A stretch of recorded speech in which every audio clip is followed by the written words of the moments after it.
Is this, in fact, the most majestic episode 41? I am Childeric. This is my podcast. Just to let you know. So, today, France. I've been wanting to do a little bit about France and Europe, and specifically I wanted to focus on France President Macron. Now Macron, co-prince of Andorra, it's a shared position. We're going to go ahead and share those duties, while he's not being president. We've got a shared thing going on there. I was unable to find out what all that is about, because I really don't care. Because like Andorra is like this little tiny little county. It's just this little tiny little thing. Now, whatever the duties are, that none of that stuff matters. But I've talked about this before, where it's just like a syndrome that the Europeans have. First of all, they pretend to not like to be told what to do.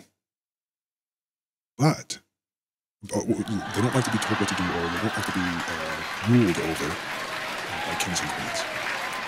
This is, and more specifically in France, they're like this. They kill them all off. They don't want them there, whatever. And if you start talking about it like, hey, you know, about them kings and queens, like, you're going to get one of two reactions.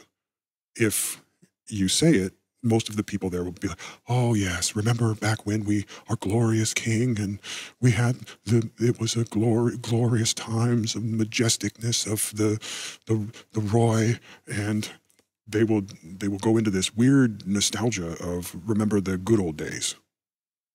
The good old days when France's king was respected among the leaders of Europe, among the rulers of Europe. And so they have this little place in their heart, I guess, where if anyone is of some type of a fraction of a royal status, oh, he's running for president, I'm going to vote for him, because it wouldn't be right to vote for anyone else. But if the guy was basically like, I'm your new king, I'm Napoleon, they'd be like, get out. You are not above me. So they are the oddest, most fickle people when it comes to this whole thing. And it's crazy. It is super crazy. Now, when they have it in their mind that it's not real, or it's not absolute, as a king would be, then they're cool with it. They're like, yeah, you know, I like to go to the castles, the chateaus, and view the art and the good old days and reminisce about that aesthetic, you know, and the power and the majesty of the whole thing. But if it's serious, then they get angry. Then they're, oh, no, you don't. How dare you claim such a thing? The hilarious part of it is that there are people who are descendant of these kings. There are people in this world who are descendant of these kings that they're so nostalgic for. And in subsequent times, since they've gotten rid of their royal families, or have attempted to, so they killed off the king, and then you got Napoleons, and then you got another king inserted in there, and so now you've got these people who are called monarchists, who are like, man, we need to prop up this dude that has a loose claim to the throne. He lives in Spain, but whatever. They don't care. But yeah, he's like the closest, which is completely wrong, by the way. What about this other guy? He's older, and he doesn't have any heirs, so it's kind of a moot point. We can't really have this guy as king. Weird. What about this descendant of Napoleon? No, because that's like a descendant of one of his brothers or something. So that's not close either. So they can't rebuild what they destroyed from the people that exist within their country, or that live in Europe. They can't put it back together in a straight line. And so, but they, and so this becomes this faction of the population who, it has its own politic, I guess. And it's odd. It's odd. However, so since that time period when those Empire of France and so on and so forth, since that time period, they've had these republics. And these republics, they elect a president, and it's a presidential system, blah, blah, blah. We know that. So, but the time period that this has been going on, these republics have been happening in France. You've got wars that have happened since then that have killed millions of people in Europe. Okay, you've got World War I, World War II, all kinds of conflicts, all kinds of maneuvering, But so in that time period, like people who were related, to these older royal families are gone in Europe. They're gone. And so you really literally only have the people who are still left that somehow the families were able to hold on to their title. And even some of them are actually very loosely connected. So it's the oddest thing with these French people, okay? It's really odd because it used to be where they would keep track. They would know for certain who was the heir, who was the guy, until they killed him off, see? So they're odd. They're odd. But they want it. It's like they want that. And then they want it only if it's not going to be real. But if it's real, they don't want it. No, get away. So Macron, he fancies himself, and the reason why I say this is because he fancies himself something greater than he really is. The reason why I say it is because the first thing he does is he's all schmoozing people at these really high-class chateaus that are super expensive and super, they are decked. These places are like some of the absolute richest places in Europe. Here he is whining and dining with people with the champagne and the thing, and they're having little soirees, and they're, getting together, plotting and planning, and trying to schmooze together to figure some things out. And this is the whole problem with this scenario right now. And this comes up today specifically because there was a story that had come out that Macron, Angela Merkel, and Theresa May were all confabbing together over what they should do, how they should proceed and influence the world. So the problem with Macron specifically is that if you've ever worked in like an office, there's the lower echelon people, okay? Then there's middle management, and then there's upper management, and then there's the CEOs, okay? So each one of these levels is compartmentalized so that the ones down on the bottom don't make any decisions, they just do what they're told. The ones in the middle have to be able to make some decisions, but their power is limited, or their scope is limited to what they can make decisions on. And then above them, this is the same way it is in the military, most militaries anyways, but then you've got the upper management.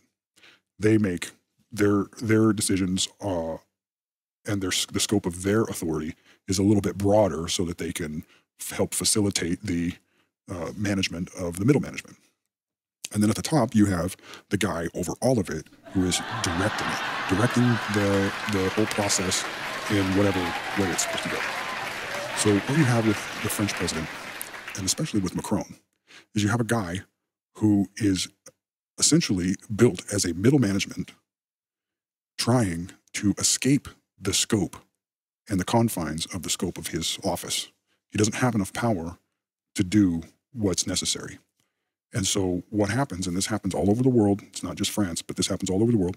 What happens is you get people who are in there that are, you can call them whatever title you want. You can call them the president, the overall guy, or whatever you want to say. But the fact of the matter is that to tackle the problems that they are facing, he lacks the authority to do it. Because he has to build these coalitions with other countries. He has to build these coalitions within the European Union. He has to, work and cajole to get the people to be behind him when he's to make decisions, which is the complete opposite of what a king or a queen would do. King or queen would rule and say, this is the direction we're going, and everyone would just do it. And there's no restrictions on the scope of their authority. So knowing that he still has these restrictions because he's hedged in by the scope of his authority because it's limited, he has to come up with all of these creative ways to break out of that, to get to that absolute authority. And this is where every country in the world has the same syndrome about their many countries have that same syndrome. It's a vacuum that they find themselves in where they lack the actual absoluteness of the power to be able to direct everything in the necessary direction.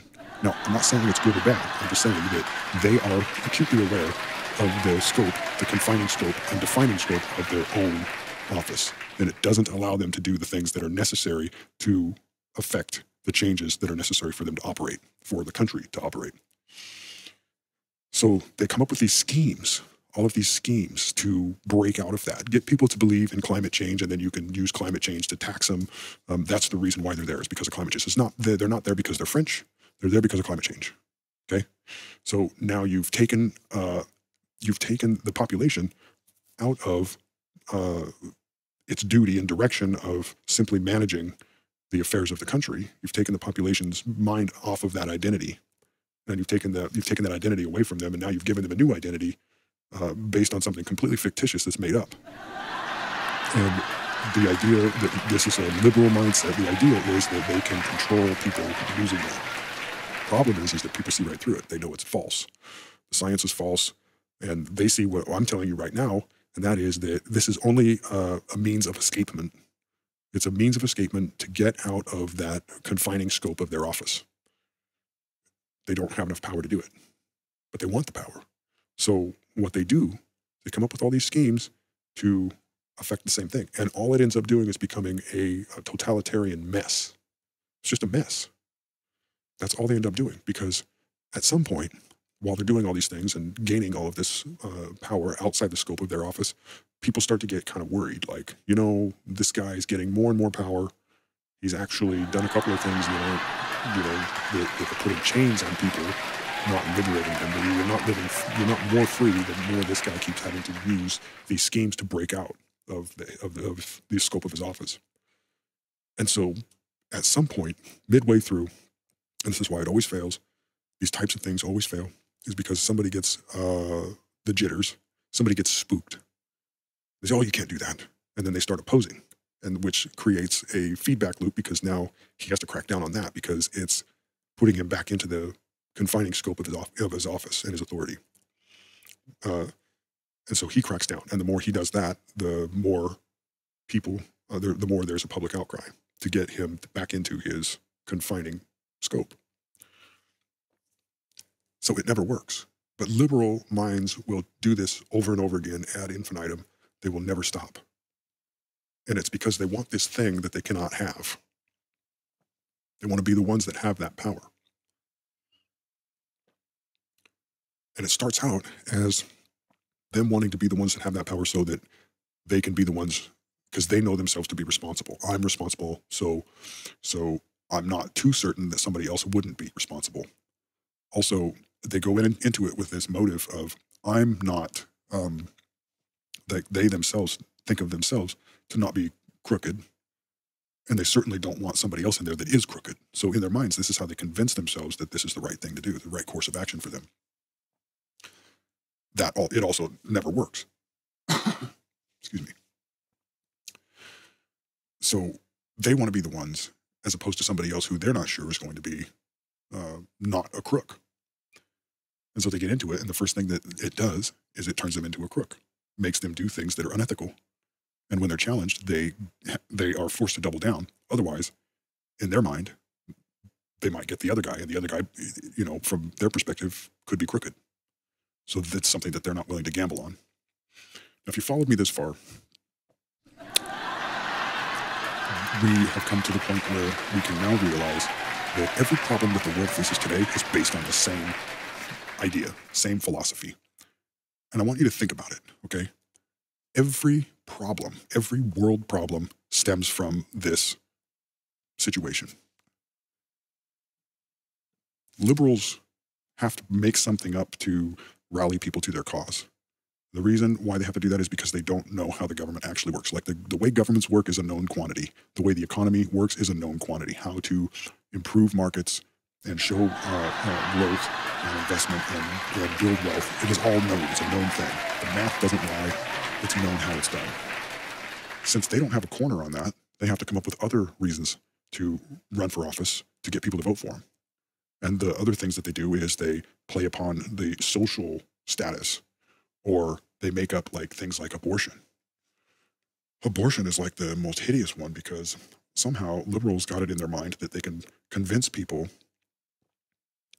by being factually inaccurate, they can convince people that the world is overpopulated and that they need to get rid of some of the people, and that the world will not be able to sustain growth economically if we allow all of these children to be born. So it's overpopulation. There's too many people. That's what they think. And so that in their mind makes them, well, some of these people, we just can't have all of these people having kids, can't have that. So they promote this abortion. And it's fake. It's fake. It's fake. Well, we're trying to stem this huge population explosion. Well, there's over 1 billion people in China. Okay? Over 1 billion people in India. All of them still alive. All of them still alive. That doesn't make you scratch your head a little bit? Not even a little bit? And they didn't start out wealthy. They're starting to generate wealth because they've realized, hey, it's a known quantity. This is how the economy works and stuff like that. So let's put it together and make it work. And that's what they've started to do. And well, good for them. They're on their way. And so the quality of life for their populations are moving upwards. So all of the problems in the world stem from these liberals who I can't say they are anything other than just dumb. I mean, you're pretending to be something that you're not, number one. You know, you fancy yourself some royal, which you aren't. And I think that they have a complete misconception of what royalty is supposed to be. Royalty is the recognition of a person who owns the property. And it's that person who inherited all of that property. And over thousands of years, the property is so thoroughly owned that there's no other way to represent the status of that person in society unless you come up with a system to represent that status so that you remember, so that generations will continue to remember and not lose track of the actual owners of the land. Because we have people who are nefarious and that go out and about in this world conducting warfare and killing a bunch of people. So if you just kill a bunch of people and scramble everybody up, people forget over time, and it doesn't take very long, they forget over time who actually owns the land. So that's why it's important. And it's important because everything has to be based on the rule of law. And so that is what kings are supposed to be. That is what emperors are supposed to be. These are the people who are recognized as the overall eminent domain title-holding people, the people that hold the title by right over the lands. And this is that thing that people fear, that apparently here in France or in Europe, this is what they're, oh, we will not be ruled over. And yeah, but that's what you're doing. You're doing that to yourselves. So essentially what you are is elected thieves. You are elected thieves with no status. You don't have the status, but you need the status for the place to prosper and operate correctly and properly. It's necessary. But you don't have it. You don't have, the people who are elected don't have that status. You can't just take random bum off the streets. Okay, you're in charge of everything. You know, you can't do it. It doesn't work. It doesn't work. It has to be legal. See, your riches, your wealth has to be generated legally. And you can't come by it by nefarious means or crooked means. You can't break the law to make money, because that's not how you prosper. So that's why royal families, royalty, kings, emperors, dukes, counts. That's why it's necessary to have all of those statuses so that you can keep track of all this stuff. And so when you have this is why it's such an egregious crime to kill off a king or a queen because you don't like them. That's why it's so egregious, because you are literally cutting out an entire line of people who would have been born with that status. Who, you're moving the lines, lateral is what you're doing. And the reason why that is so contemptible, as far as the way the reason why that system works that way, the reason why it's so contemptible is because once you start eliminating lines like that, because of the way that the royal families are structured, one movement laterally will take more and more land holdings to represent that title. So the title reverts to the oldest, and if you take out the ones that are cousins, then it moves laterally, and so pretty much the person who receives it, the cousin who receives it, has expanded the territory, and now you have a problem. Now you have a problem because that territory, that right to that territory, has moved to the next in line, and has expanded because the other line has been cut off. And there's already people there, and there were already lines there before that happened. So that's why people go to war, because they have to redefine those lines. See, there's two competing title holders to that same area of land. And so that's why it's egregious, because it causes war. It causes a discrepancy, a legal discrepancy about who holds the title over a piece of land, over that property.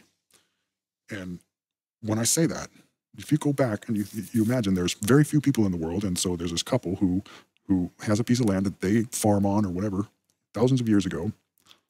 They're farmers, or they have livestock, or something like that, but they have this piece of land that they own. And the people next to them have a piece of land that they own. And so these four people, these two couples, have children, boy and a girl. And that boy and that girl get married, and now their grandchildren will own both of those properties. And because they have siblings, there is an order to it. And so it starts with the first, then it goes to if the first one is gone, then it goes to the next one, and so on and so forth. This has been going on for thousands of years in several different places in the world. Well, as the populations have expanded and the amount of territory has, they've become owners of more and more and more territory. And then over time, they would have these wars, and they would kill some of them off. And then, once again, it moves to the next line, and then that one owns more than the one before him. So but that's what causes all of these problems.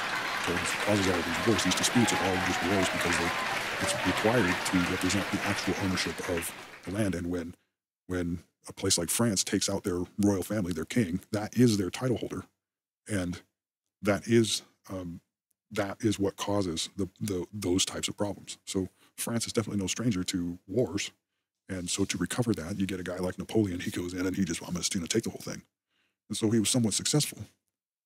But at the end of the day, from our perspective, the point is really moot, because all he did was really just go around, destroying people. That's all he really did.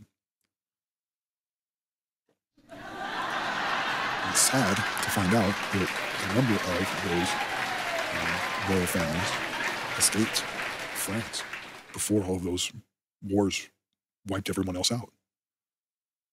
So if you have a problem with people that are of those royal families, that's your problem. France, you shouldn't have killed off all of the rest of the people. You shouldn't have killed off all the rest of the family. Because now you've got it in your head that the whole world is a free-for-all. It's not. It isn't. There are still people. It doesn't matter how many people that you kill that own the land. There's always somebody that owns it. There's always somebody that owns it, and it's not the president of France.